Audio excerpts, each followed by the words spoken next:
So we designed these word tracks and these talk tracks for dealers amid this COVID-19 outbreak because people are still calling the dealerships. We are still booking appointments, and there are a lot of dealerships that are still open and operating under normal business hours. So using these word tracks and talk tracks effectively have been, really, really helping out our dealers.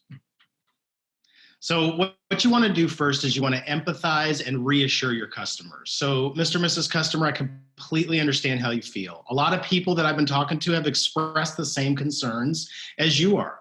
What we found is our clients want to know that we're taking the situation seriously and that we are taking steps to minimize risk. I want to let you know that we are taking this very seriously and we have taken the steps to minimize risk. Then what you want to do is you want to go into the specifics on what your dealership is doing to minimize risk. We're providing hand sanitizer. We're sanitizing rails, door handles, desks, etc. at least every half an hour or hour. Sanitizing all vehicles after test drives. Sanitizing all vehicle keys after anyone touches them, and storing the keys in Ziploc bags when they're not in use. So then what you want to do is you want to provide some hope for gain, right? You want to give your customers that.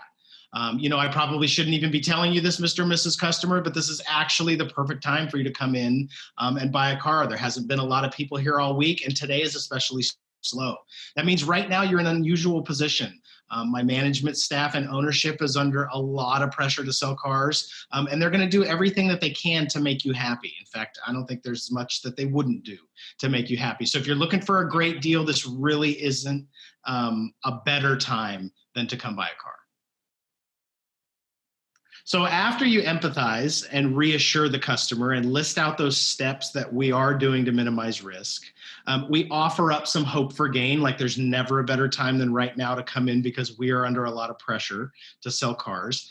Closing on the appointment for their first availability starts by asking for them to come in right now. So the way it goes is, Mr. and Mrs. Customer, having said all that, I don't know what your schedule looks like, but I just had an opening in mind. If I could squeeze you in right now, could you come down to the dealership immediately? Now, they're probably going to say no to that because what are you doing? You're asking them to drop everything they're doing and come into the dealership. But if you take this 1, 2, 3 step approach, it really works out great.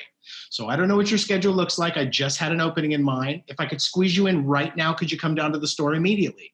No, Matt, I can't. I'm at work. Usually is what you'll hear. We're going to be calling people during the day or getting calls during the day. So that's fine. When do you get off work? When do you finish? Well, I'm off at 5 o'clock. That's fabulous. I happen to be delivering a car for a customer of mine at 5:15. I should be freed up by 5:45. If I can squeeze you in at that time, can you make it?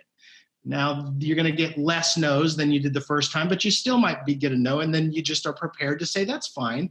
We're open tonight till 9 o'clock. Should we schedule something a little bit later on tonight, or do I need to look at my calendar tomorrow instead?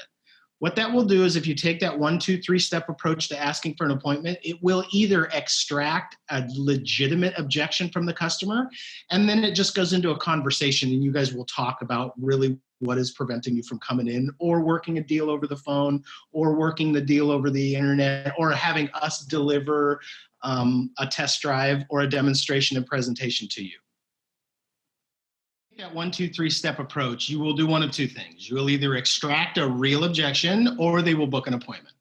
I think that it's really important in this environment that we're in to make sure that when those objections do get extracted, that you are flexible and you offer alternatives. Like, can we work the deal over the phone? Can we bring the paperwork to you?